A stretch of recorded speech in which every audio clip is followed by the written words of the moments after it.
Rich Dad, Poor Dad. Having two dads offered me the choice of contrasting points of view, one of a rich man and one of a poor man. I had two fathers, a rich one and a poor one. One was highly educated and intelligent. He had a PhD and completed 4 years of undergraduate work in less than 2 years. He then went on to Stanford University, the University of Chicago, and Northwestern University to do his advanced studies, all on full financial scholarships. The other father never finished the 8th grade. Both men were successful in their careers, working hard all their lives. Both earned substantial incomes. Yet one always struggled financially. The other would become one of the richest men in Hawaii. One died leaving tens of millions of dollars to his family, charities, and his church. The other left bills to be paid. Both men were strong, charismatic, and influential. Both men offered me advice, but they did not advise the same things. Both men believed strongly in education but did not recommend the same course of study. If I had had only one dad, I would have had to accept or reject his advice. Having two dads offered me the choice of contrasting points of view, one of a rich man and one of a poor man. Instead of simply accepting or rejecting one or the other, I found myself thinking more, comparing, and then choosing for myself. The problem was that the rich man was not rich yet, and the poor man was not yet poor. Both were just starting out on their careers, and both were struggling with money and families. But they had very different points of view about money. For example, one dad would say, "The love of money is the root of all evil." The other said, "The lack of money is the root of all evil." As a young boy, having two strong fathers both influencing me was difficult. I wanted to be a good son and listen, but the two fathers did not say the same things. The contrast in their points of view, particularly about money, was so extreme that I grew curious and intrigued. I began to start thinking for long periods of time about what each was saying. Much of my private time was spent reflecting, asking myself questions such as, "Why does he say that?" And then asking the same question of the other dad's statement. It would have been much easier to simply say, "Yeah, he's right. I agree with that." Or to simply reject the point of view by saying, "The old man doesn't know what he's talking about." Instead, having two dads whom I loved forced me to think and ultimately choose a way of thinking for myself.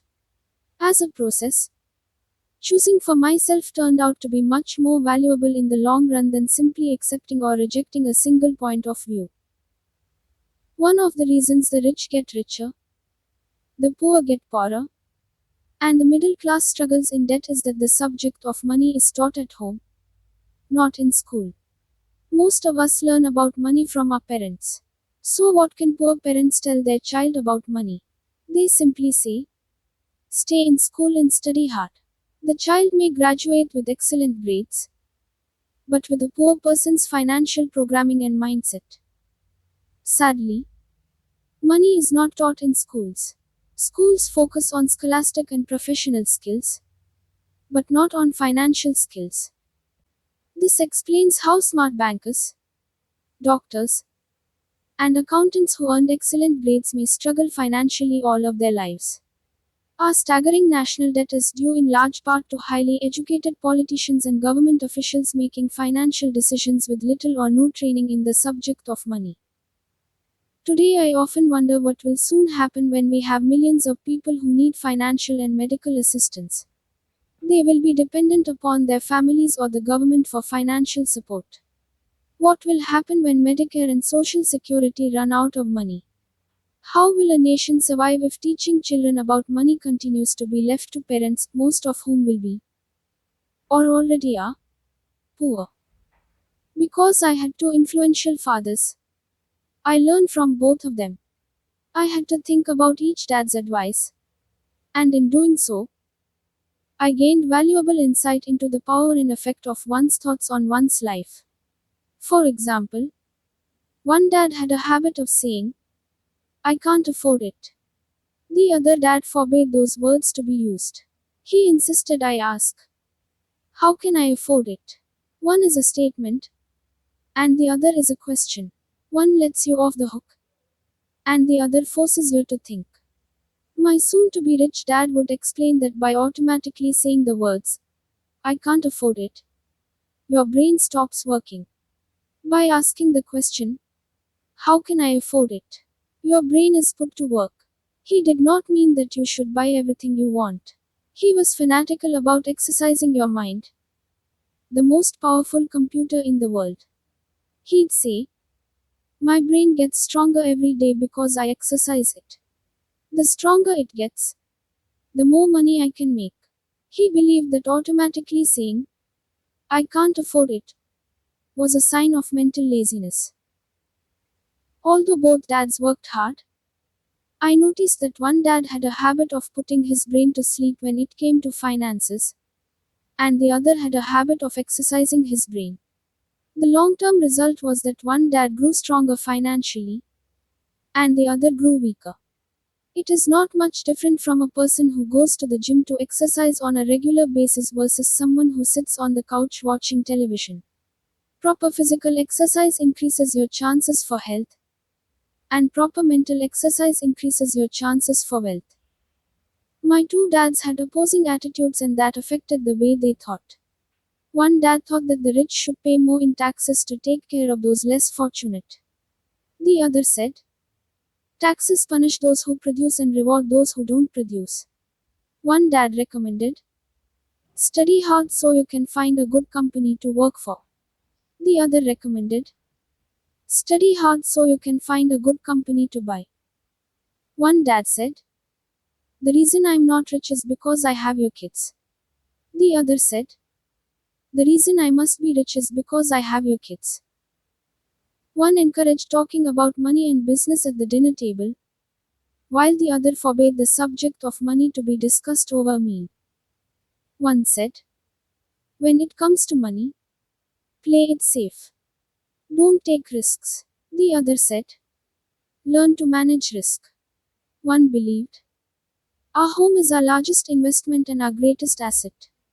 The other believed, my house is a liability, and if your house is your largest investment, you're in trouble. Both dads paid their bills on time, yet one paid his bills first while the other paid his bills last. One dad believed in a company or the government taking care of you and your needs. He was always concerned about pay raises, retirement plans, medical benefits, sick leave, vacation days, and other perks. He was impressed with two of his uncles who joined the military and earned a retirement and entitlement package for life after 20 years of active service. He loved the idea of medical benefits and PX privileges the military provided its retirees. He also loved the tenure system available through the university. The idea of job protection for life and job benefits seemed more important, at times, than the job. He would often say, I worked hard for the government, and I'm entitled to these benefits. The other believed in total financial self-reliance. He spoke out against the entitlement mentality and how it created weak and financially needy people. He was emphatic about being financially competent. One dad struggled to save a few dollars. The other created investments. One dad taught me how to write an impressive resume so I could find a good job. The other taught me how to write strong business and financial plans so I could create jobs. Being a product of two strong dads allowed me the luxury of observing the effects different thoughts have on one's life. I noticed that people really do shape their lives through their thoughts. For example, my poor dad always said, I'll never be rich. And that prophecy became reality. My rich dad, on the other hand, always referred to himself as rich. He would say things like, I'm a rich man, and rich people don't do this. Even when he was flat broke after a major financial setback, he continued to refer to himself as a rich man. He would cover himself by saying, there is a difference between being poor and being broke. Broke is temporary. Poor is eternal. My poor dad would say, I'm not interested in money, or money doesn't matter. My rich dad always said, money is power. The power of our thoughts may never be measured or appreciated, but it became obvious to me as a young boy that it was important to be aware of my thoughts and how I expressed myself. I noticed that my poor dad was poor, not because of the amount of money he earned, which was significant, but because of his thoughts and actions. As a young boy having two fathers, I became acutely aware of being careful about which thoughts I chose to adopt as my own. Should I listen to my rich dad or to my poor dad? Although both men had tremendous respect for education and learning, they disagreed about what they thought was important to learn. One wanted me to study hard, earn a degree, and get a good job to earn money. He wanted me to study to become a professional, an attorney or an accountant, and to go to business school for my MBA. The other encouraged me to study to be rich, to understand how money works, and to learn how to have it work for me. I don't work for money. Were words he would repeat over and over. Money works for me. At the age of 9, I decided to listen to and learn from my rich dad about money. In doing so, I chose not to listen to my poor dad, even though he was the one with all the college degrees. There is a difference between being poor and being broke. Broke is temporary. Poor is eternal. A lesson from Robert Frost. Robert Frost is my favorite poet. Although I love many of his poems, my favorite is The Road Not Taken. I use its lesson almost daily. The road not taken. Two roads diverged in a yellow wood. And sorry I could not travel both and be one traveler. Long I stood and looked down one as far as I could to where it bent in the undergrowth. Then took the other, as just as fair, and having perhaps the better claim, because it was grassy and wanted wear. Though as for that the passing there had warned them really about the same, and both that morning equally lay in leaves no step had trodden black.